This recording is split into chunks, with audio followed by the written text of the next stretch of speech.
So I wanted to take a minute and talk about relief work and why every single veterinary professional should have themselves set up as a business that you could then use as a relief business. So you, as your own business entity, no matter, even if you work for somebody else, even if you think that you don't ever want to do relief work, you absolutely, if you're a veterinarian, and even maybe if you're a veterinary technician, but if you're a veterinarian for sure, you absolutely should have your own business set up, even if you work for somebody else.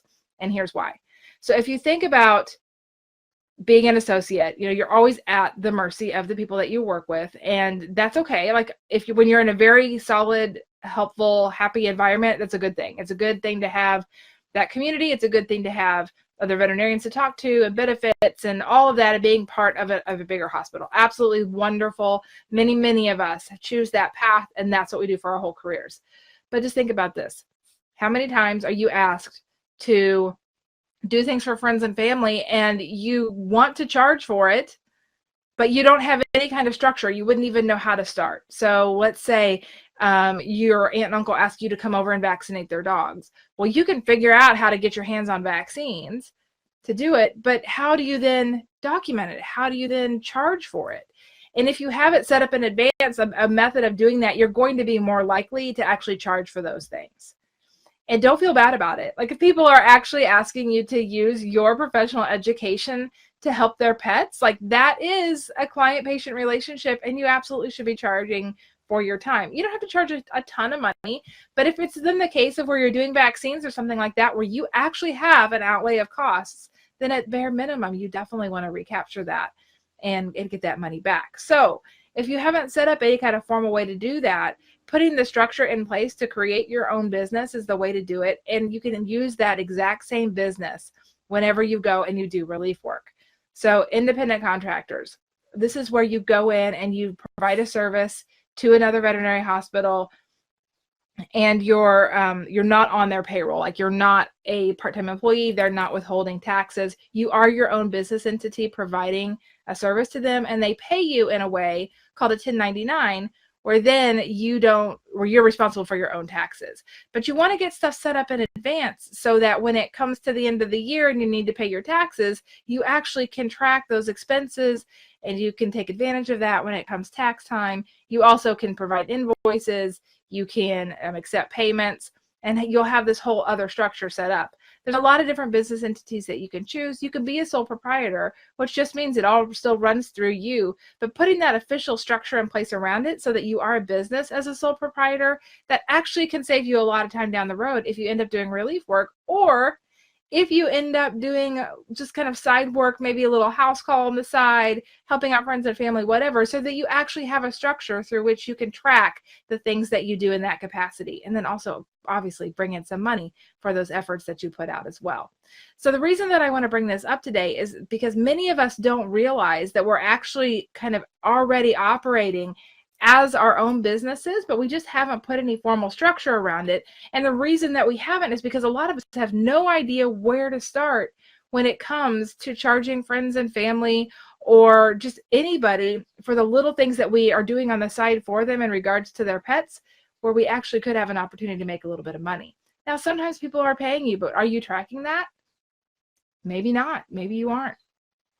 And so often we think that owning your own business as a relief, not even as a relief veterinarian, owning your own business as a veterinarian has to require that you own some brick and mortar facility. And that's absolutely not the truth. You do not have to own a full-scale hospital to have a business as a veterinarian. There's a lot of different types of businesses that you can have.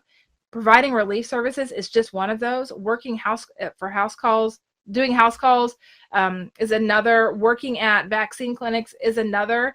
And when you do those things, particularly when you're not getting paid as a W-2 employee, which in most of those cases that I just talked about, you won't be, you are operating as your own business. So how about get it set up the right way?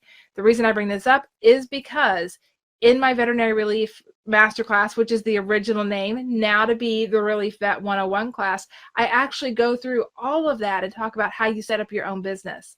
And it's super important because you can use that business for a lot of different things. You don't have to use it just for relief work.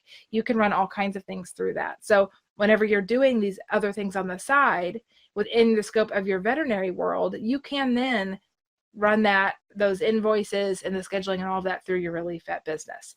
The other thing to keep in mind is many of us are actually already acting as relief veterinarians. We just don't even realize it.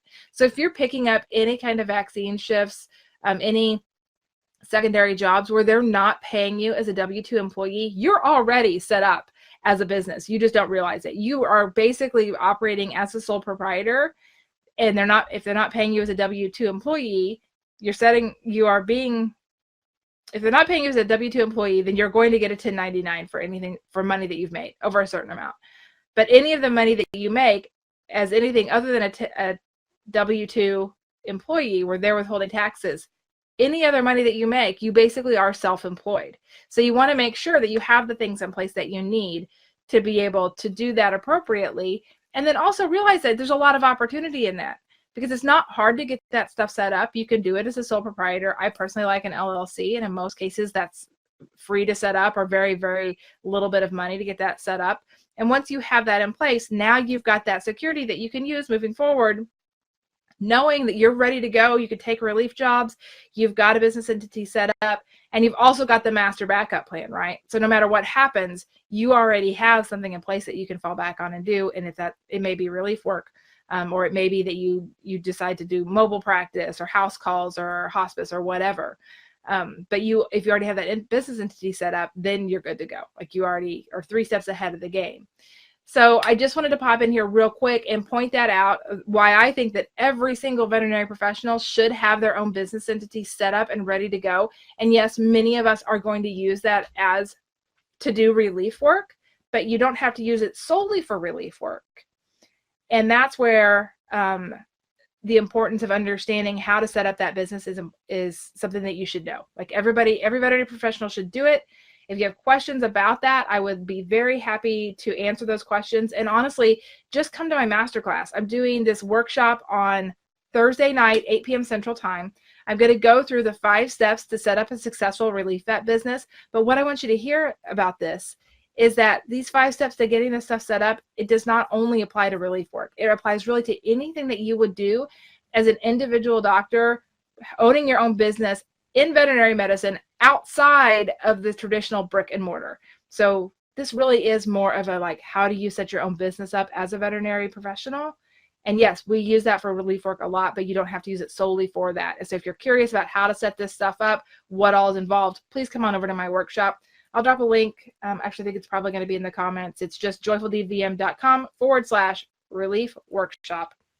I'm going to go through those 5 steps on how to set up a successful relief vet business. But what I want you to hear is this is how you set up a successful business, an independent business as a veterinarian, without having to own a brick and mortar and all of that. All right. I think I've kind of beat that horse to death. So that's what's going on here. If you have questions about relief work, you have questions about owning a business, you have questions about really anything that you can do in the veterinary world that's outside of a traditional brick and mortar hospital, please feel free to drop me a comment. I would love to hear from you. And I would also love to hear any questions you might have about just veterinary medicine in general.